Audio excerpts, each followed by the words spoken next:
Thank you very much, Peter. That comment about the stamina, I was planning to start by complaining how tired I am, but now I'm doing my best to do so. I'd like to thank all of you for being here. I'd like to thank Mr. David Showbridge and Ms. Julia Finn for sponsoring this event and for the amazing work that you do. We need more people of conscience like you to speak out and speak truth to power. The Coalition for Justice and Peace in Palestine, Kathy Peters, thank you so much for all that you do and for inviting me to speak to you, and Mr. Bakkar for a legacy of activism for Palestine in every platform you've had, so we appreciate that, and to all of you for being here. I am an Arab American journalist, but I'm also Palestinian. I'm also from Gaza. My family are refugees from a village called Beit Daras. Beit Daras is one of the 600 villages, localities and towns that were destroyed in 1947-48. The people of my village are known as the Badrasawis. Badrasawis are the people of Beit Daras. We are extremely stubborn people. We have this reputation that I think is unfounded, that claims that we have large heads, physically large heads. And I think it's not true at all. I think it has something to do with the fact that we have resisted British colonialism, Zionism, and Israel for so many years. My last name is Baroud, gunpowder. And the reason we are called the Baroud family is because we used to smuggle rifles and gunpowder while fighting the British colonialists in Palestine.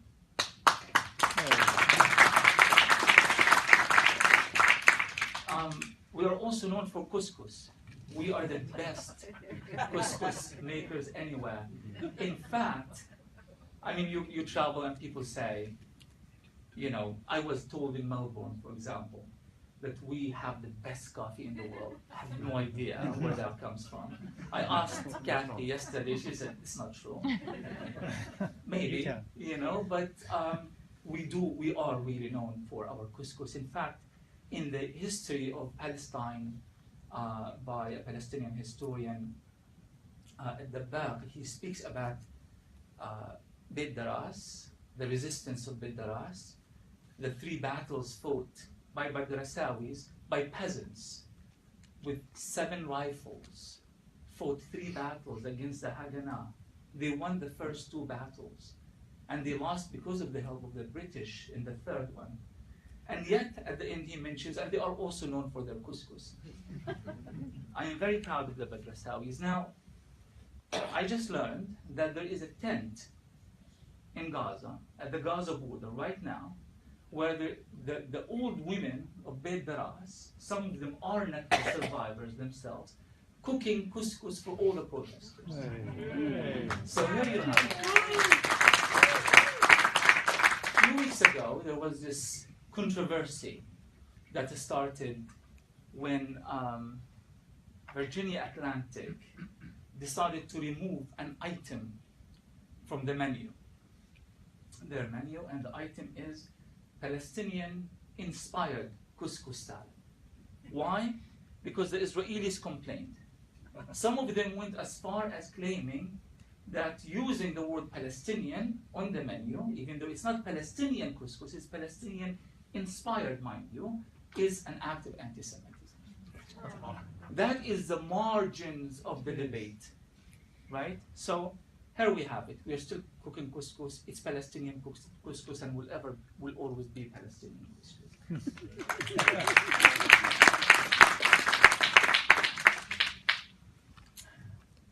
I wrote a book. It's the 4th of my books. And the book was inspired by my PhD research with Professor Ilan Pape at the University of Exeter. It's kind of an attempt at a people's history of Palestine. And the premise of the book was, or the main question was, what if ordinary Palestinians tell their own stories. And you would think, what a ridiculous question. Why wouldn't they be able to tell their stories? I mean, 70 years of Nakba, wars, sieges, occupation, apartheid, racism. You would think by this time Palestinians are telling their own story, and their story is the center of the narrative. But they haven't. And the reason that they haven't is that because the Palestinian has been reduced to imagery that may or may not be related to reality. One of these imageries is that the Palestinian is inherently and essentially a terrorist or violent, lacks human agency. The fact that Nikki Haley, that's the best response I've got to mentioning the word Nikki Haley anywhere. The fact that she blames Hamas for mind-controlling tens of thousands of Palestinians into walking to the borders to be killed is just indicative of the great deal of racism that are inherent in this discourse. Our people lack human agency. They are incapable of thinking for themselves. They are incapable of taking action. They are victims. So, it's either we are terrorists or we are victims. We are numbers, we're statistics. Our country is not a homeland, but it's a map that keeps shrinking and shrinking and shrinking. In the end of the day, or at the end of the day, we have been dehumanized, reduced to either people who are incapable of making a difference in their own lives, or people who are inherently violent. And in reality, we are neither. We are neither terrorists nor victims. We are a people that have existed not just for 70 years, mind you. The Zionist movement did not create the Palestinian people. You might be surprised to hear that. We actually existed before 1948. The city of Jericho has been around for 10, 11, some people even say 15,000. But you know what? This just make the cutoff at 10,000 years. Palestinian city, perpetually inhabited by people who claim their rights to that land, and they continue to live there. My village of Beit Daras has evidence of Roman occupation, Mamluk occupation, Ottoman occupation. It wasn't until the Zionists came in 1948 and eradicated off the map. But we are still here. At the time we were 33,000, we are now 30,000. And when you ask us, where are you from? If you ask me in Gaza, where are you from? I'm not going to tell you I am from the Nusayrat refugee camp. That wouldn't make any sense. I'd say I am from Beit Daras. When members of my village and all the other villages die, on our graves, we don't have reference to the places in which we live, but references to the place, to the villages which we come from. So my grandfather, at his tombstone, Muhammad Mahmoud Baroud of Beit Daras, even though he is buried in a refugee camp. That's the kind of relationship we have to Palestine. It is not an issue of political or legal rights to be wrangled with or to be overpowered and dominated by a status quo that is ever unfair. It is an entirely different type of relationship. It's a fight for justice. We take it with us wherever we go. So I wanted to raise that question. What if Palestinians tell their own stories? What would these stories look like? And is there a relationship between the Palestinian narrative of Palestinians in Yarmouk and in Gaza and in Ain al-Hilwa in Lebanon and in Palestinian Australians? How about the Palestinians in Chile who don't even speak Arabic, most of them? How Palestinian are we?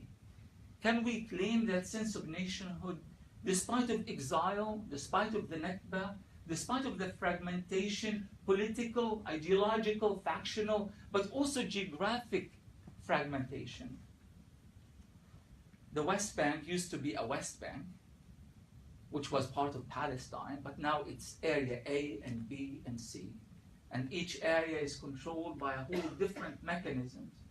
And they are all divided between numerous checkpoints. The Gazans cannot get to the West Bank. They cannot go anywhere for that matter. West Bankers are trapped behind apartheid walls. Jerusalem is completely annexed illegally, of course, and now, thanks to Ivanka and Jared and Trump, it's now part of Israel. Well, it's not. It will never be, no matter what we say. So how Palestinian are we, despite all of these divisions? And it turned out that we are still even more Palestinians than we were.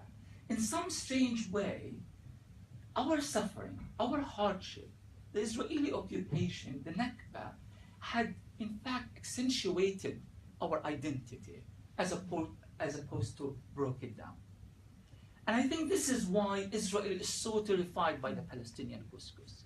The same way they are terrified by the streets that carry the names of Palestine in Arabic. They are terrified of our memory. Our memory is our greatest weapon, because they thought that perhaps at one point Palestinians will melt and disappear into the masses, the poor masses of the Middle East. This is the slogan that the Zionists used at the time. We are Arabs, and therefore we will somehow merge into a greater body of Arabs and we will disappear. And this is why they are so frustrated. This is why they are killing all of these kids at the border, because 4, 5 generations later, if you count the Balfour Declaration, then 6, 7 generations later, you still have children standing there at the border, relating to villages that they have never seen, to places that Israel wished them not to be there and not to belong there, and walking there with the same determination of their ancestors. Now, you may have all the weapons and all the nuclear weapons, all the destructive capabilities that you can't just kill 7,000 Gazans that they have, as they have done in the last 10 years, but kill them all if you want to. But if you can't control people's memories, people's determination, because you see, defeat is a state of mind. Defeat is not something that you can dictate with weapons. You see, if victory and defeat is something that is essentially material, Vietnam would have never been liberated. Algeria would have never been liberated. South Africa would never ended apartheid. But they have, despite of the disproportionate power, because of the determination of the people. And Palestinians are the most determined of all people.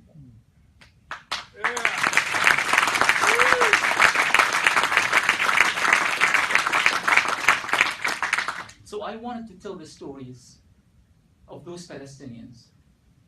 And I wanted to convey their message. And I want to do even more important than that, I wanted to reclaim the Palestinian narrative. Sometimes I feel that we have been marginalized in our own discourse, as if we are a danger to ourselves, liability to ourselves. The Palestinian, you sit over there, someone else more capable, more articulate, smarter than you are, can convey your story to the world. I don't like that.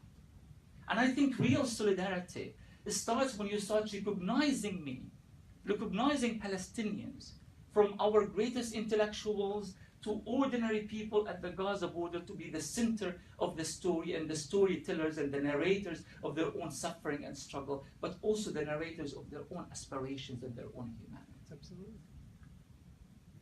So I wanted to tell these stories, and I'm hoping that it could contribute to a movement among other Palestinian writers and historians, that we don't shy away from taking the center stage as long as we are speaking on behalf of those people. Because you see, those 60 people who were killed in Gaza yesterday, Layla al-Ghandour, the 8-month-old baby, who was the 60th of all these victims yesterday, the 7,000 who were killed in Gaza in the last 10 years, the hundreds of people who were killed in the West Bank in the last year alone, these people have names.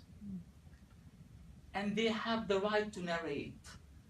And their stories have to be the essential discourse on Palestine, because they are not just numbers. 60, now the number is 65, no, it's 90, it's 100. We are more than that. Each one of us is a story, is a village, is a struggle. And here's the thing, we are also not victims.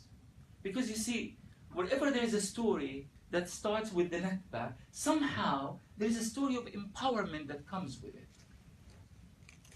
Yes, my father was a refugee, and I was a refugee, and his father was a refugee, but my father raised 5, and my mother raised 5 boys and 1 girl. Somehow all of them are doctors. I can't explain why. I am the only one. In fact, my father said, "What do you want to study, son?" I said, "Political science." He said, "Your children are going to starve to death." Luckily, they haven't. But he managed to do that with poor refugee schools and poor existence, and lining up at feeding centers every day, and if you are late, you don't eat for that day, and donated used blankets from UNRWA and so forth. And somehow they had enough courage, enough strength, enough resilience that they still create an educated generation.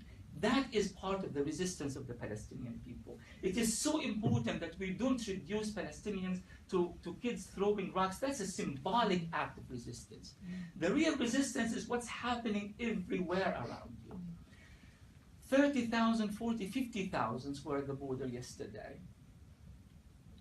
And yes, there were kids throwing rocks, and kids just simply walked across the border in this act, symbolic act of defiance.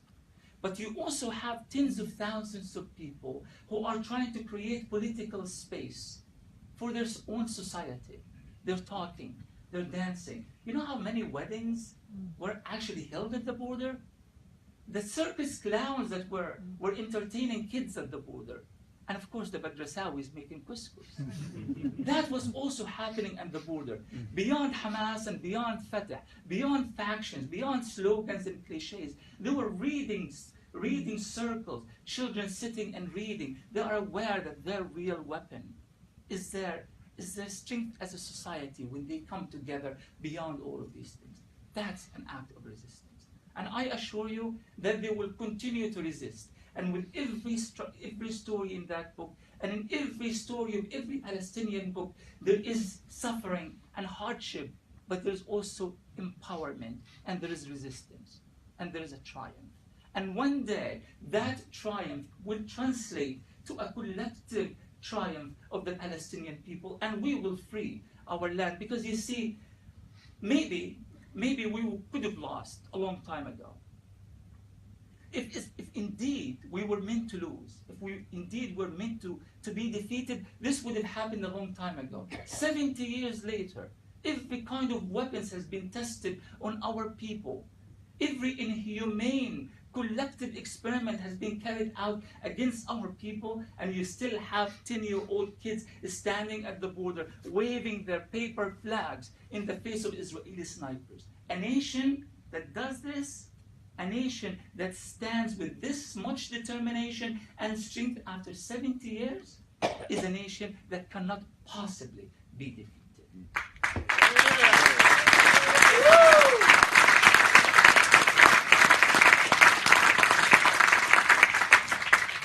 Peter, how much time do I have? 2 hours. Because I would like to read a few excerpts. Yes. From the book, if you don't mind. I actually tried to challenge the formulation of Palestinian history, because, as I said, our existence as a people did not start with the Nakba. We existed way before, and we will exist long after. So I didn't want to divide Palestinian history into pre-Nakba, Nakba, post-Nakba, but I wanted to talk to people and allow the flow of the story to determine our history. So the story actually starts at the Yarmouk refugee camp in Syria, in present time, and which is also indicative of the fact that the Nakba began but hasn't truly finished. Just before he died, Muhammad Abdul Ghani al-Lubani had transferred the deed of his Yarmouk home to his son's name. and also left him with another small plot of land in Al-Mjayl, the original village in Palestine from which he was expelled before walking to Jober.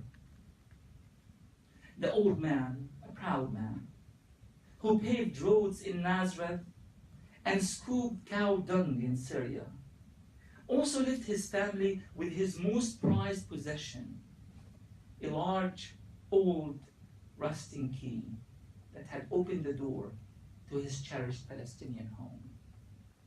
The house no longer exists, but the key was kept in the family home in Yarmouk as a testament to their right of return. And now, the Yarmouk home no longer exists either. The legacy of that original refugee who once walked to Jober with his whole family in one straight line is still fully observed by his grandchildren, all of them. And Khalid Jamal Abdel Ghani Al-Nubani, also known as Marco, is still walking to his next resting place in one straight line. This is an excerpt from a chapter called Abu Sandal. In Arabic means the one with the slippers. And the one with the slippers is an aging communist in Gaza. His name is Ahmed Al-Haj, one of the most fascinating and articulate people I've ever met. And Ahmed refuses to use terms like the Nakba. He uses the word crime. Yeah? He says the Nakba is an emasculating term. It means the catastrophe. How did this catastrophe happen? Who carried out this catastrophe? But a crime recognizes that there's a criminal. So I said, okay, in his chapter, I refer to the Nakba as the crime. He believes that he is the last true communist in Palestine. Everyone else is a pseudo-communist, he said. He was called Abu Sandal, the one with the slippers, because back in Palestine, back in his village called Sawafir, he wore shoes, and everyone else was barefoot. Therefore, he was labeled, singled out and labeled the one with the shoes, Abu Sandal, and that remains his nickname until today. Ahmed and thousands more stared at each tired soul as they walked past, looking for familiar faces or recognizable gestures as they stood near the border to ascertain who remained alive of his family, friends, and acquaintances. When he was finally able to wrap his arms around his mother and all of his siblings, gratitude rushed through him, especially on learning that his sister Maliha, who was almost killed trying to save the gluttonous cow, was alive and well. Not everyone was that lucky, of course. So many familiar faces were assigned a place in memory, as their journey in this life would end in Al-Fallujah and not in Gaza's refugee camps. Ahmed lost many people dear to him, including his uncle and his family from his mother's side, and a teenage Egyptian soldier he had befriended in the early days of the siege. The two friends would talk every night into the early hours of the morning about poetry and an ideal world where all the fallahin of the world were united against imperialism, Zionism, and the feudalistic families that spoke of revolutions but chose to escape before the battles even commenced. These missing faces would haunt Ahmed in the back of his mind. Yet many fallahin, peasants, thought that perhaps there was some mercy in not coming back at all. This excerpt is from the chapter Letters to Hiba, and Letters to Hiba wasn't really even supposed to be in the book in the first place. A gentleman in Gaza called me and he said that there is a man who basically resurfaced in Gaza. He comes from Syria, he was in jail, and he is separated from his family. Could you write his story or write a letter to the Red Cross? Maybe we can locate his family. So I spoke to him And at the end, it turned into a chapter in the book, of course with his permission. It's called Letters to Hiba. Hiba is his eldest daughter. Hiba, I tried my hardest to shield you from all harm.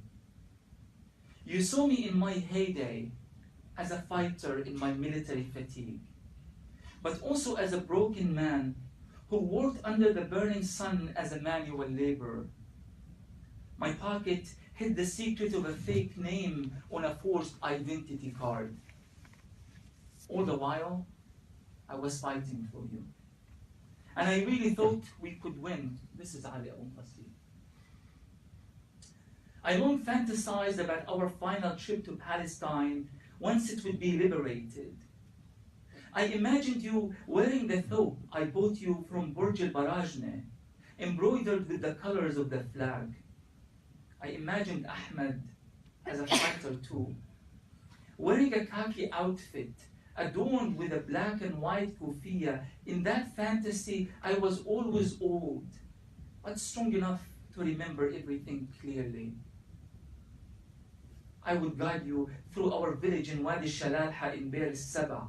This is where your grandfather Aish fell in love with your grandmother Hamda, I would say, and you would smile and insist I tell you the story all over again. And you needed to know every detail, from the color of the sky to the flowers that bloomed. He was a poor man too, a Bedouin like me. And unlike me, he was short, dark, and wrinkled. But unlike me, he had little patience. His life was always hard. And when he was forced out of his village, that small piece of land we called At-Tur al-Abyad, he lost his mind. He lost everything. And one final, very short excerpt, and you are free after that.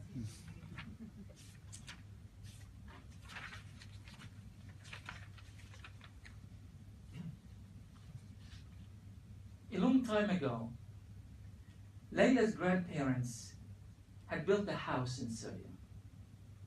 It resembled their earlier home as closely as possible. Perhaps this replica of their place in Palestine was meant to heal old hidden wounds. Their little haven, sprinkled with happy memories under the orange trees, and a fountain of stone and marble in the center of their small orchard allowed them to travel in dreams to the home they longed for. During the war, they had to abandon this new house too and escape to Jordan, where they became refugees once more. Where will they return when the war is over? To Syria? To Lebanon? Or will they stay in Jordan? But why not to Palestine? Why never Palestine? Though Layla had never been there, the rusty key in their family home was clearly marked, the key to our home in Palestine. We will die here, in the last passage, here and here, our blood will plant its olive.